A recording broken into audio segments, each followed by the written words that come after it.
का मानदंड।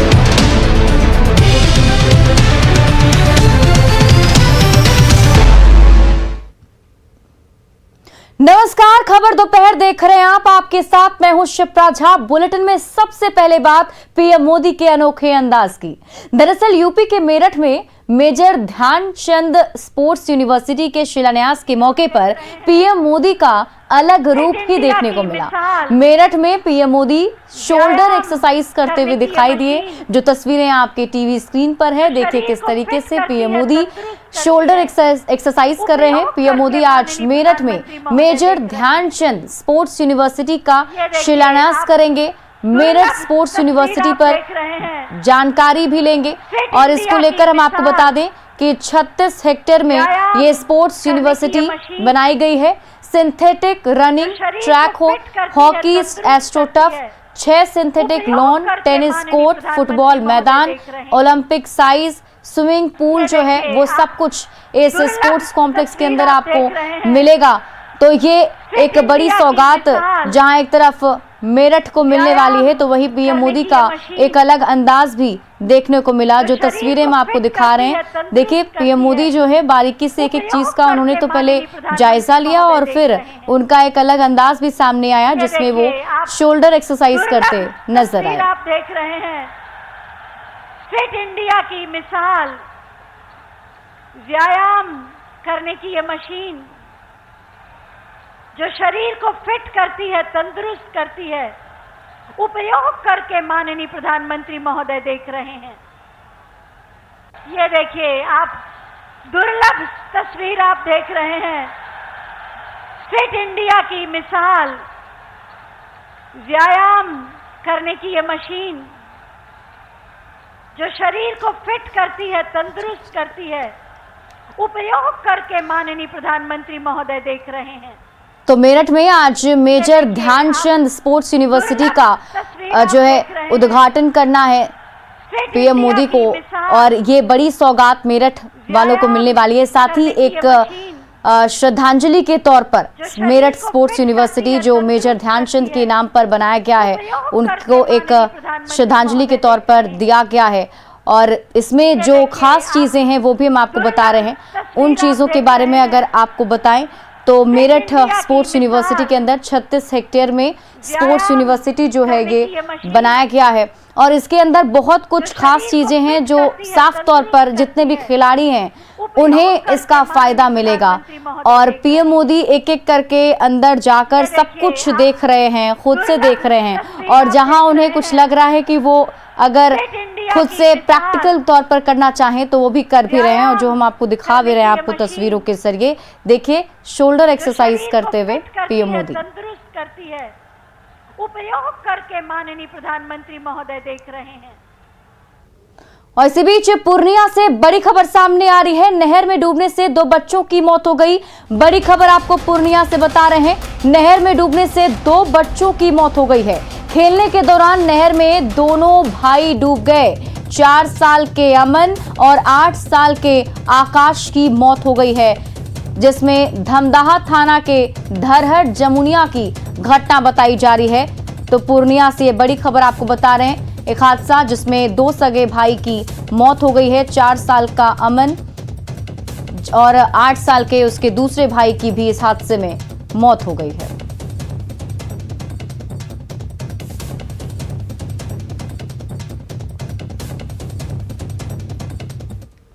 खबर बेगूसराय से है, जहां लोग जब नए साल का जश्न मना रहे थे तभी कुछ दरिंदों ने युवती के साथ रेप का प्रयास किया और जब युवती ने इसका विरोध किया तो उसे चाकू मारकर गंभीर रूप से घायल कर दिया।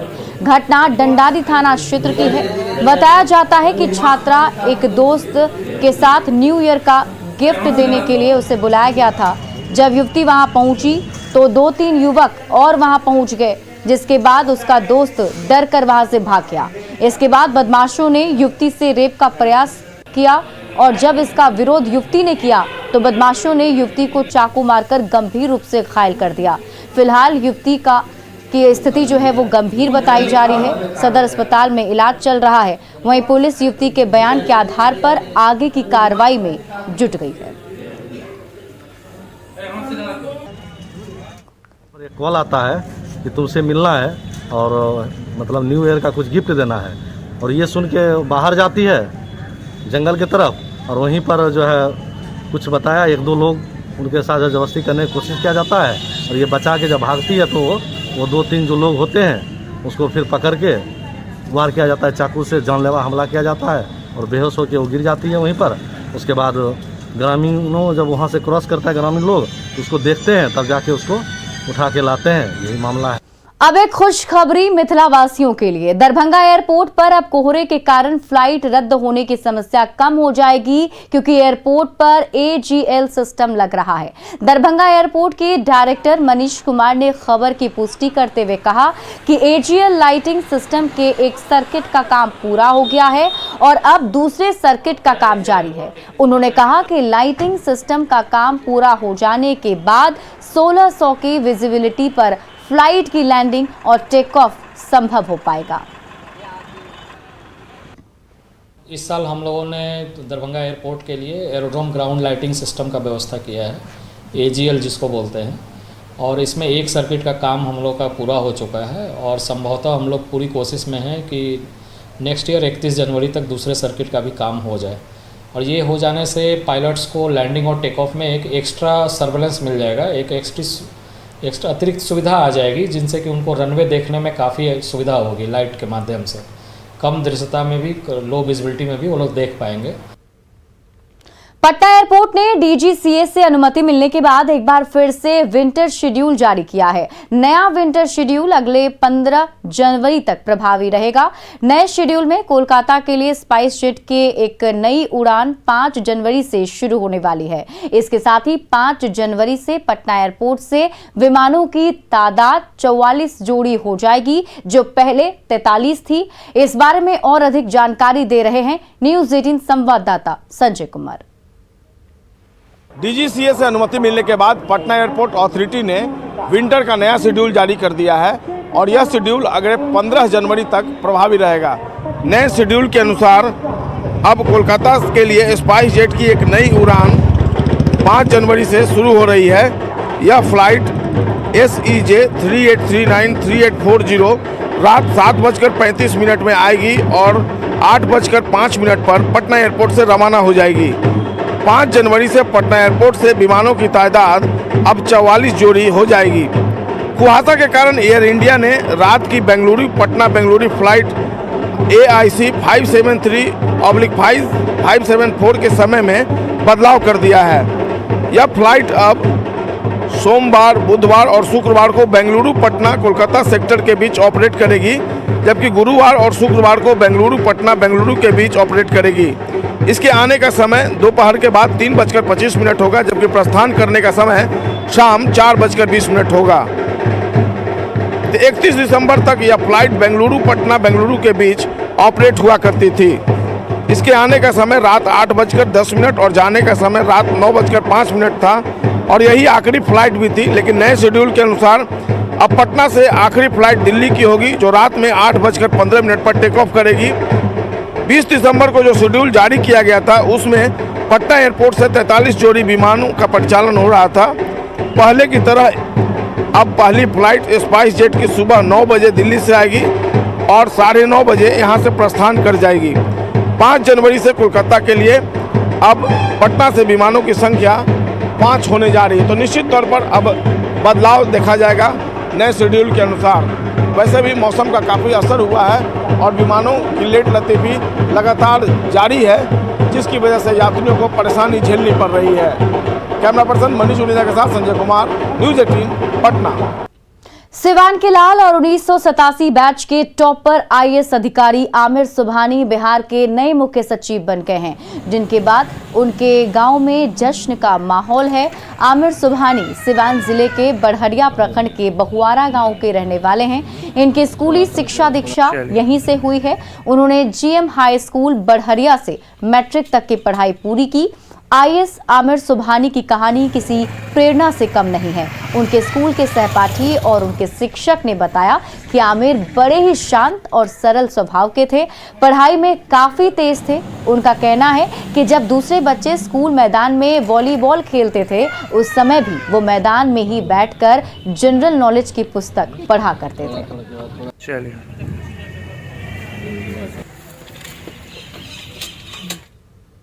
छठा क्लास में एडमिशन हुआ था हमारे स्कूल में।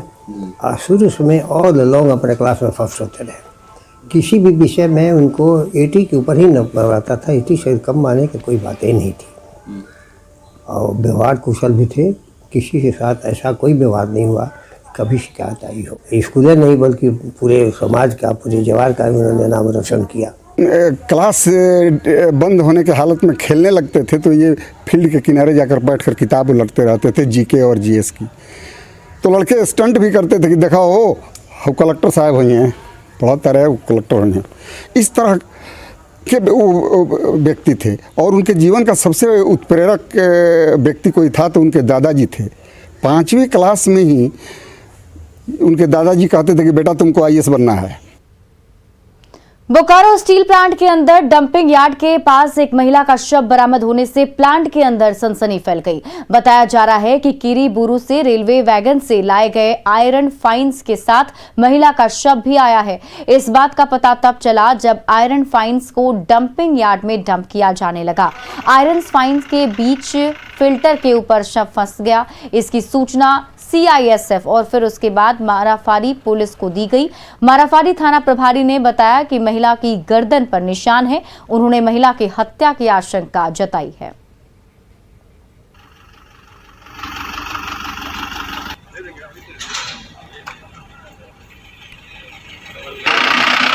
ये वैगन के अंदर में ये एक महिला का शव मिला है इन लोगों को, जहाँ पर आयरन फाइन्स को फिल्टर करता है। तो फिल्टर के ऊपर में ये महिला का शव इन लोग को मिला। हम लोग को इन्फॉर्म किया, आए देखे तो अच्छा से मुआयना करने पर इन लोग भी देखा है कि संभवतः यहाँ पर साड़ी से स्ट्रैंगुलेशन किया हुआ है, मतलब ऐसे करके, और मिट्टी से दबने के कारण। ये 2 कारण अभी स्पष्ट नहीं है। पोस्टमार्टम में जो आएगा हम लोग इनको जो जहाँ से आयरन फाइन्स आता है किरीबुरू से, इनका फ़ोटो, इस महिला का फ़ोटो उसको बोल दिए हैं, बता दिए हैं कि आप उनको वहाँ सर्कुलेट कर दीजिए जहाँ लोडिंग हुआ है, और आइडेंटिफाई हो जाता है तो हम लोग के लिए काम आसान है। लखीसराय में एक साथ कोरोना पॉजिटिव मरीज मिलने के बाद स्वास्थ्य विभाग में हड़कंप मच गया है। प्रशासन अलर्ट है। किऊल जंक्शन पर बाहर से आने वाले यात्रियों की जांच की जा रही है, लेकिन लोग लापरवाह बने हुए हैं। किऊल जंक्शन का जायजा लिया न्यूज़ 18 संवाददाता राकेश कुमार ने। कोरोना की तीसरी लहर को लेकर बिहार अलर्ट पे है। खासकर अगर लखीसराय जिले की बात करें तो कल एक साथ 7 कोरोना पॉजिटिव मिलने के बाद स्वास्थ्य विभाग अलर्ट पे है। इस वक्त हम मौजूद हैं किऊल जंक्शन पे। आपको बताना चाहेंगे कि यह किऊल जंक्शन पे लंबी दूरी दिल्ली मुंबई से यहाँ पे ट्रेन आती है और प्रदेश से लोग अपने घर की ओर जाते हैं। तो यहाँ पे स्वास्थ्य विभाग के द्वारा कोविड-19 निःशुल्क जांच एवं टीकाकरण केंद्र बनाया गया। आप देख सकते हैं यहाँ पे जो भी प्रदेश से लोग आते हैं उनको यहाँ पे जांच के बाद ही घर भेजा जाता है। किस तरह की यहाँ पे तैयारी है हम जानने की कोशिश करें। क्या है, किस तरह से आप लोग यहाँ पे कर रहे हैं? ये सब तैयारी सब ठीक है सर। हम लोग जांच कोविड वाला का जो है, जो भी आदमी आते हैं उसका करने के लिए तैयार हैं। बोला के भी किया जाता है, सेविका भी रहती है, वेरीफाइड भी रहता है, टीका भी पड़ता है। तो जांच के बाद ही उन लोगों को घर? जी हाँ। अच्छा, जांच के बाद भेजा जाता जा रहा है कि यहाँ पे मास्क नहीं लगाए हुए, तो उन लोग को बताते हैं? उन लोग को हम लोग सलाह देते हैं। अच्छा, तो हर दिन यहाँ जांच किया जा रहा है? हाँ। क्या नाम हुआ आपका? सरोज रंजन कुमार। तो आपने सुना कि जो भी लोग यहाँ प्रदेश से यहाँ पहुँचते हैं उनको जांच के बाद ही घर भेजा जाता है। देखिए लापरवाही की एक बड़ी वानगी। बताइए, आपने मास्क क्यों नहीं लगाया? क्यों नहीं लगाया मास्क? कोरोना तेजी से बढ़ रहा है। मास्क है तो जेबी में रखने के लिए लगाना चाहिए या नहीं मास्क? हाँ, लगाना चाहिए। लगाना चाहिए ना, तो आप लगाएंगे ना? हाँ। तो आपने देखा स्वास्थ्य विभाग लगातार अलर्ट पे है, लेकिन लोगों को भी खुद कोरोना से बचने के लिए कोरोना गाइडलाइन का पालन करना होगा। राकेश, न्यूज़ 18 लखीसराय। राजधानी रांची में पिछले 6 दिनों में संक्रमण की रफ्तार 15 गुना बढ़ी है। बावजूद इसके राजधानी रांची लापरवाही की तस्वीरों में कहीं कोई कमी नजर नहीं आ रही है। राजधानी के बाजारों में लापरवाही के साथ साथ मास्क नहीं लगाने की जिद नजर आती है। न्यूज 18 ने जब रांची के डेली मार्केट से लोगों से बात करने की कोशिश की तो लोग कोरोना को ही नकारते दिखे। डेली मार्केट का जायजा लिया न्यूज 18 संवाददाता संजय कुमार सिन्हा ने। राजधानी रांची में पिछले 6 दिनों में कोरोना संक्रमण की जो रफ्तार है 15 गुना बढ़ी है। इसकी सबसे बड़ी वजह है लापरवाही, जिसका नज़ारा आप सीधे देख सकते हैं। आपने यहाँ इस मास्क नहीं लगाया है? मास्क लगा रहे हैं भाई, हाँ मास्क। आपको मालूम है कि संक्रमण रांची में कितना बढ़ रहा है? ये तो मालूम है बढ़ रहा है, बढ़ रहा है। अखबार पढ़ते हैं आप? टीवी देखते, अखबार पढ़ते हैं? नहीं पढ़ते हैं। जो है पॉकेट में रखते हैं, इसको चेहरे पर लगाइए। और यहाँ कुछ लोग ऐसे भी हैं जो लगता है कि मास्क का विरोध कर रहे हैं। क्या आपने कहा, क्या क्या कर रहे हैं? नहीं है सर, मास्क नहीं लगाया आप लोगों ने?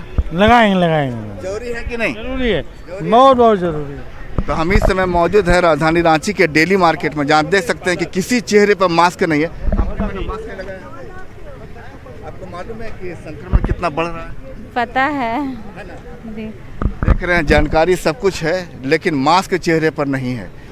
जहां भी आप रास्ता से गुजर रहे हैं, मास्क आपको कहीं नजर नहीं आएगा। और यहाँ देख लीजिए, बाबा आपने मास्क नहीं लगाया? अरे मास्क लगा के क्या होगा, ये सब फालतू है, कुछ नहीं है। अरे क्यों फालतू है? कोई कोरोना वोरोना नहीं है। वहाँ यूपी में तो हजार लाखों का वहाँ हो रहा है अभी रैली। दूसरी लहर आपको याद है जो रांची में? दूसरी लहर नहीं। कितने लोग की मौत हुई थी रांची में? बहुत लोग की मौत हुई थी। तो आपको जब याद है कि मौत कोरोना से हुई तो आप बोल रहे कोरोना नहीं? लगाने से थोड़े बचेगा आदमी। एक प्रिकॉशन लीजिएगा ना। कोई ऑप्शन नहीं है। ठंड से बचने के लिए टोपी लगाए कि नहीं? हाँ, ठंड से बचने के लिए लगाए हैं। तो जिस तरह ठंड नजर नहीं आती है, कोरोना भी नजर नहीं आता है। कोई कोरोना वोरोना नहीं है, सब सरकार का ही है। आपको लगता है वैक्सीन लिया आपने? हाँ ले लिया, दोनों ले लिया। जब कोरोना नहीं है तो वैक्सीन क्यों लिया? ले लिया, जबरदस्ती कर रहा कि नहीं होगा, नहीं लीजिएगा तो राशन नहीं मिलेगा, नहीं लीजिएगा तो कोई काम नहीं मिलेगा। जान के चलते नहीं लिए हैं? नहीं, जान के चलते नहीं। किसके लिए? वो सरकार का फरमान के चलते।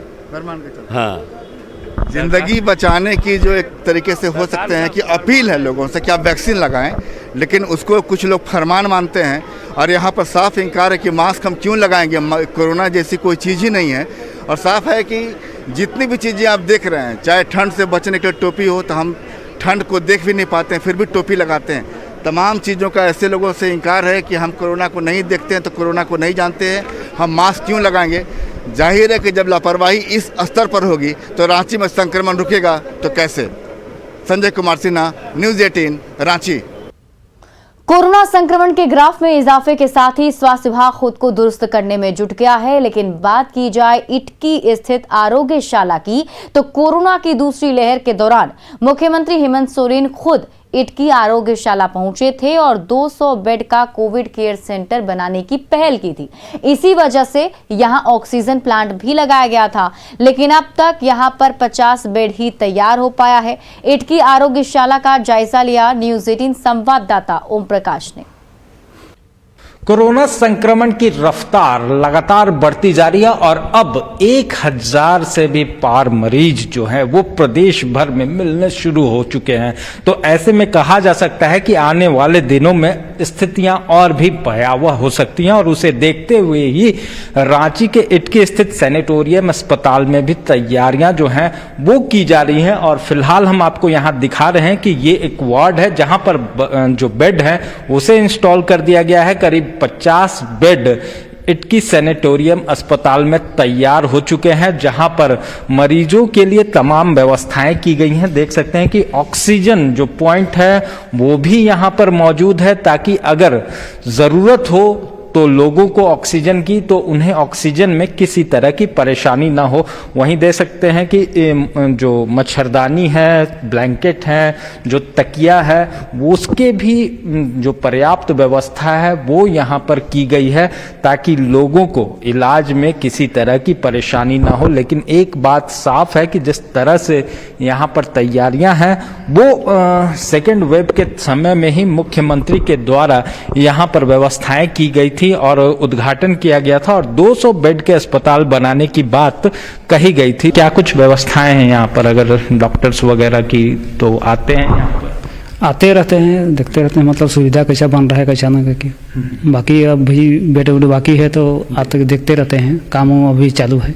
तो ऐसे में सवाल उठता है कि सरकार और स्वास्थ्य महकमा को और भी ज़्यादा गंभीर होने की ज़रूरत है ताकि भयावह स्थिति जो सेकेंड वेव में हमने देखी थी राजधानी रांची या फिर प्रदेश भर में, वो देखने को न मिले। तो इसे लेकर अब सरकार और स्वास्थ्य महकमा को और भी ज़्यादा सतर्क होने की ज़रूरत है और कार्यों में और भी तेजी लाने की ज़रूरत है। तो देखना होगा कि सरकार या फिर स्वास्थ्य महकमा इसे लेकर कब तक और ज़्यादा सतर्क नजर आता है। कैमरामैन संजीव तिवारी के साथ ओम प्रकाश, न्यूज़ 18 रांची। गोड्डा में पिछले 4 दिनों में कोरोना मरीज काफी ज्यादा मिले हैं, लेकिन उसके बाद भी जिला प्रशासन और स्वास्थ्य विभाग अलर्ट नहीं है। बाजारों में लोगों की लापरवाही देखी जा रही है। लोग बाजारों में बिना मास्क के सब्जी मार्केट में नजर आ रहे हैं।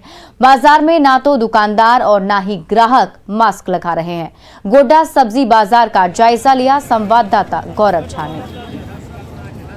झारखंड में हर रोज कोरोना के केसेस बढ़ रहे हैं, सिवाय इसके कि शहर में अब भी लापरवाही जो है वो बरकरार है। लोग बिना मास्क के मार्केटों में घूमते नजर आ रहे हैं।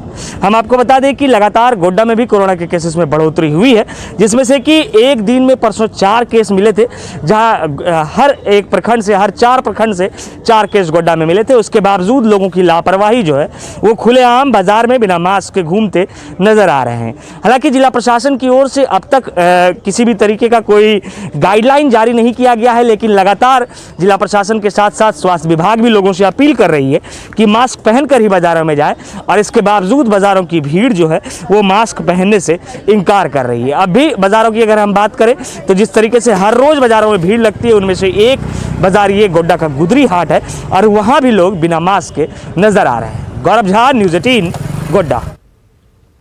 गढ़वा जिले के बरडीहा प्रखंड के ललगढ़ा के ग्रामीण नेटवर्क नहीं होने से परेशान हैं। नेटवर्क नहीं होने के कारण ललगढ़ा के पीडीएस डीलर ग्रामीणों को लेकर पहाड़ पर जाते हैं। फिर पहाड़ पर नेटवर्क अलग अलग जगहों पर खोजा जाता है। अगर नेटवर्क नहीं मिला तो पीडीएस लाभुकों को घंटों इंतजार करना पड़ता है। नेटवर्क मिलने के बाद ई पॉश मशीन से अंगूठा लिया जाता है, जिसके बाद नीचे आने पर ही राशन मिल पाता है। इसमें सबसे अधिक परेशानी बुजुर्ग लाभुकों को होती है, जिन्हें अंगूठा लगाने के लिए पहाड़ पर चढ़ना पड़ता है।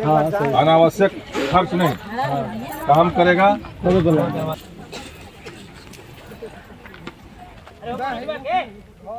और फिलहाल इस बुलेटिन में अभी के लिए बस इतना ही, लेकिन न्यूज़ 18 बिहार झारखंड पर खबरों का सिलसिला लगातार जारी है।